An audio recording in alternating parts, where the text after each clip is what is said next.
चढ़ल जवानी देखा के तू अपन सबके मन तरसे लगे। चढ़ल जवानी देखा के तू अपन सबके मन तरसे लगे।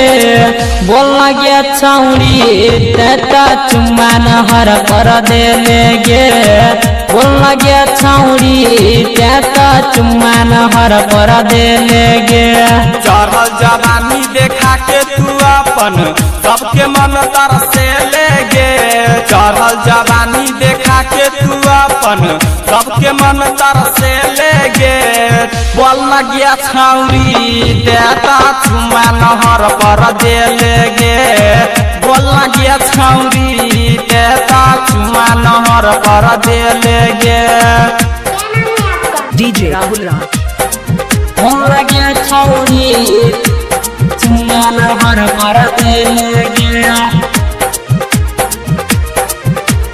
Presented by Tiger Music.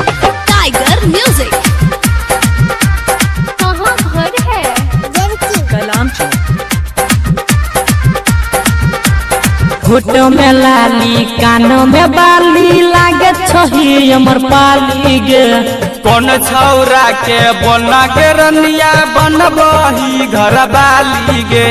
नान्हे उम्र में सुन पतर की अपन जवानी लुटे लेगे। नान्हे उम्र में सुन पतर की अपन जवानी लुटे लेगे। बोल लगे छौड़ी तेता चुम्मा नहर पर दे लेगे। बोल लगे छौरी तेता चुम्मा नहर पर दे लेगे।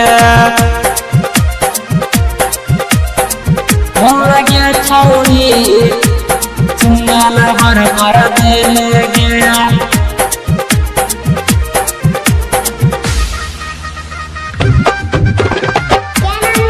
डीजे राहुल राज। कहाँ घर है? कलाम चौक। यादव रमन जी कहे छो तोरा पूरा दिन इच्छा गे। मन तो सब प्रेमी सुनना पतर की परल छो तोरा पीछा गे। अंकुश मोनिसवा के गए पतर की अपन जवानी देखे लेगे। रंजित किसनवा के गए पतर की अपन जवानी देखे लेगे। बोल लगे छौड़ी तेता चुम्मा नहर पर दे लेगे। बोल लगे छौड़ी तेता चुम्मा नहर पर